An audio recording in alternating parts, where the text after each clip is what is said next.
Commissioner Ali Akbar Bhinder की खुसूसी हिदायत पर असिस्टेंट कमिश्नर भक्कर राना गुलाम मुर्तज़ा का जनरल बस स्टैंड का दौरा। उन्होंने मुख्तलिफ गाड़ियों की इंस्पेक्शन की। तमाम मुसाफिर गाड़ियों में किराएनामे अवेजा थे।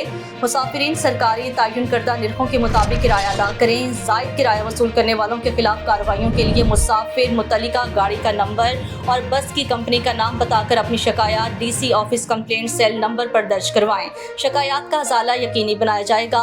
असिस्टेंट कमिश्नर ने मुसाफिरों से ट्रांसपोर्टर्स की जानिब से वसूल करदा किरायाजात के बारे में दरियाफ्त किया और सर्विस डिलीवरी का जायजा लेते हुए इस पर इजहार इत्मीनान किया।